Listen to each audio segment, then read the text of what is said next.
I've got 2 words for that international trailer. Much better. Cue the intro.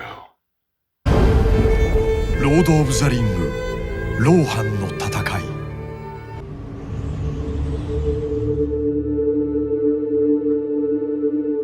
When I made that video about my honest thoughts about the Western trailer for the War of the Rohirrim Adaptation that was recently released by the Warner Brothers YouTube channel, one commenter pointed out that there is an international trailer which is significantly better. So, being grateful for what he said, I decided to check it out. My jaw dropped, realizing that Saruman was going to make an appearance. Keep in mind, this is Saruman, the Maiar, before he fell into darkness, mind you. And after seeing the international trailer, I can safely say, yes, it is much better than the other one we got. Simply because the Japanese, as of right now, and I presume for the rest of eternity, have a much better grasp on how to tell stories compared to the West. Comparing the international trailer with the Western trailer not only makes me realize the current state of the West, but also a good reminder of the marketing differences between the East and the West. Take, for example, the video game box art for the game Sonic Frontiers. On the front cover in the Western version, you'll see Sonic having a happy smirk in the middle of grinding on a rail. It's very action-packed, there's some spectacle there, and it's got an overall bombastic presentation. In the East, however, the cover is much more focused on the open environments that Sonic will be running around in, and Sonic has a much more serious, reflective look on his face. I could point to other examples, but I think this is a good example in recent times. It shows that whilst the West is more fixated on the big and the bombastic, Japan is much more reflective by comparison.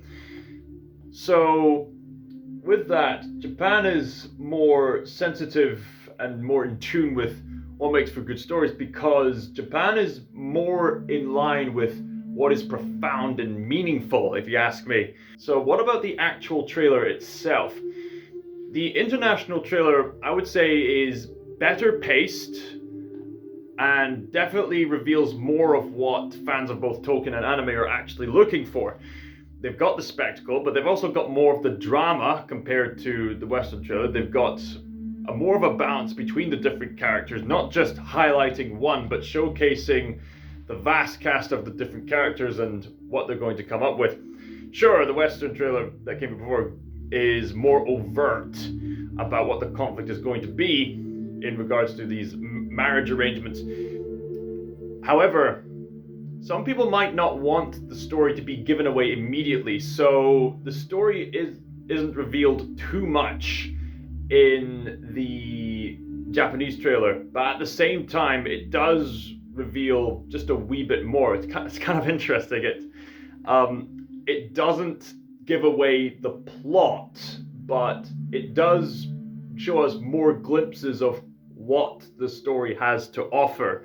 So it's not just fixated on Hera, if I've got the name correctly, doing some cool action stuff. We also got her father, Helm Hammerhand, getting involved in some nitty-gritty action, and even the two of them bonding during struggling moments.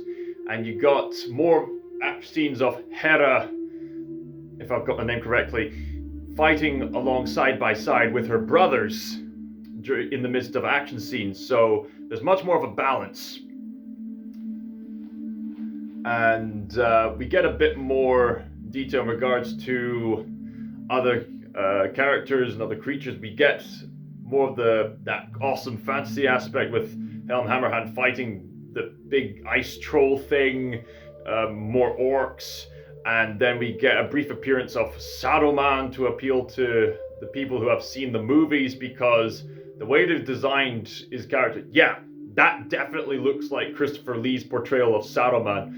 In fact, it's kind of interesting. I did mention in the previous video that some friends of mine, my friends Good Bear and Malika from Malika Writes, said that the character design was a wee bit odd in that it looked more Studio Ghibli than anything else, but seeing the Saruman look, I'd say the grounded look of Saruman's character design here is more akin to what you'd see from Vinland Saga, honestly.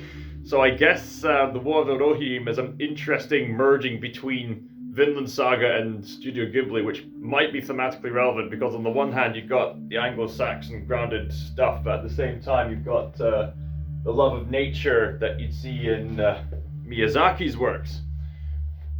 So maybe it's a thematically relevant stuff going on here. The director who's been revealed apparently worked on Ghost in the Shell. If this trailer was released first, or if Warner Brothers actually released this primarily, I think a lot more people would have been more open to War of the Rohirrim. The reason why so many people are skeptical regarding the War of the Rohirrim adaptation is because of the Western marketing of showing Hera as a girl boss character, at least in the way that they've edited the trailer. Whereas in the Eastern version, yes, you still have Hera doing some awesome stuff, but things are more balanced out, where she fights alongside her brothers and her father, who are also doing some awesome family stuff. I guess they're just an awesome family overall. So the Eastern trailer would imply. Now, some of you who might not know any better are probably thinking, oh, but Callum, what's wrong with strong female characters? Oh, you sweet little thing. Clearly, you have not been catching up with what's been happening in the previous few years.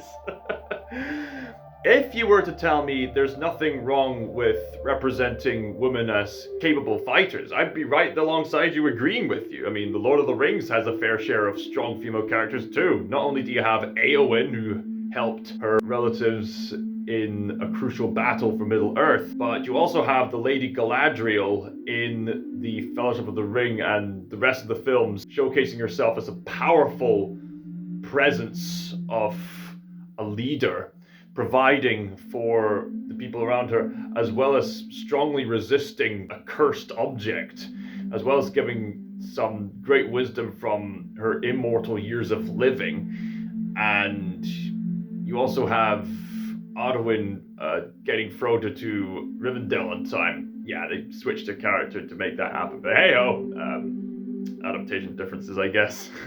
I mean, I could cite some other great, strong female characters like Ellen Ripley or Sarah Connor. The vast majority of female characters presented in the works of Hayao Miyazaki. Those kind of characters I've got no problem with. In fact, I would happily endorse those characters. But in the previous few years, because people have become much more extreme in their social stances, Hollywood is reflecting that same kind of ideology.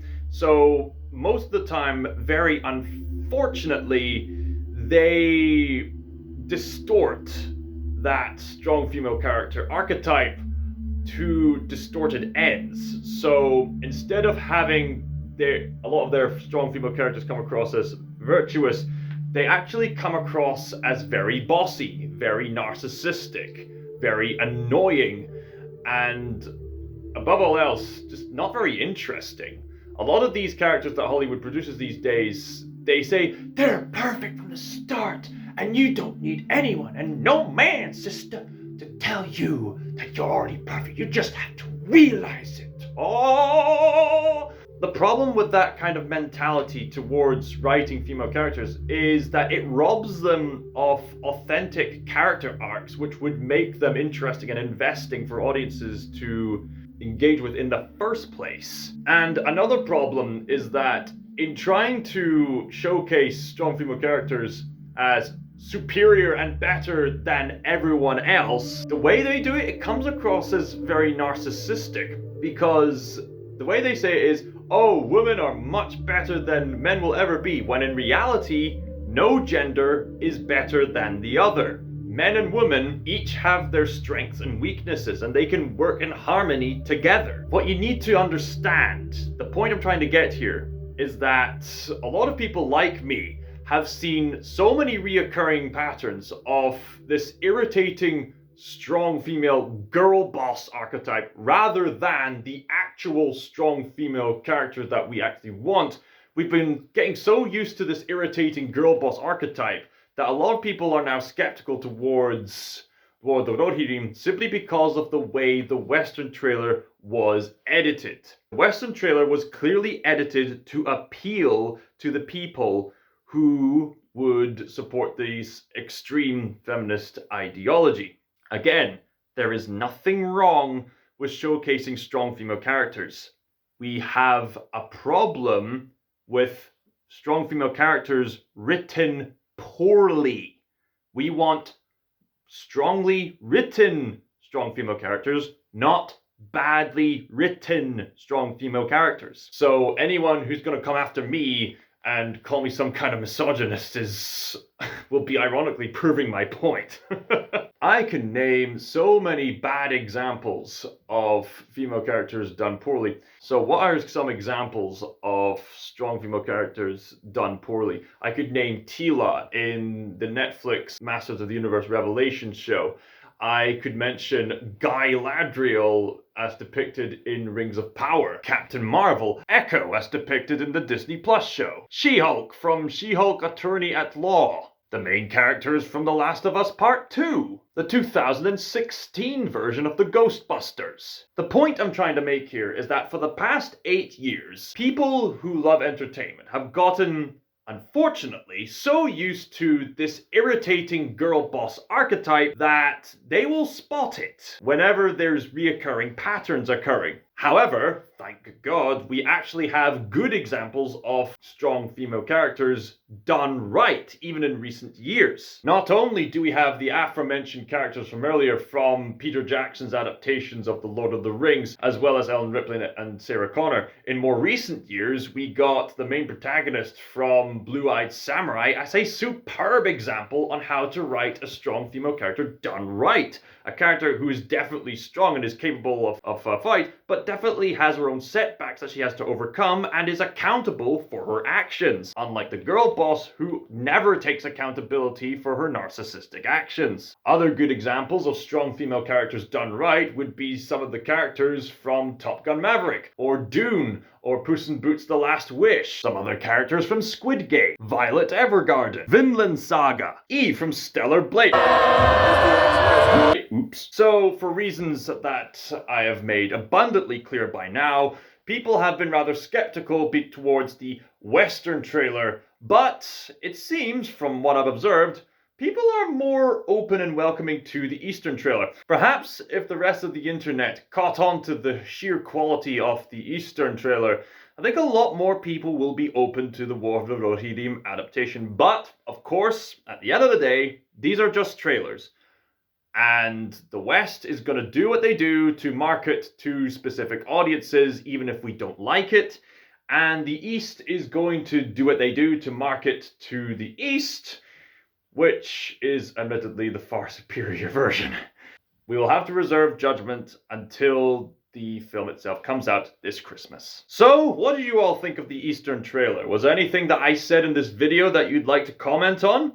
Comment down below and let's get a conversation. I was trying to say conversation, but it came off as commensation? A commensation.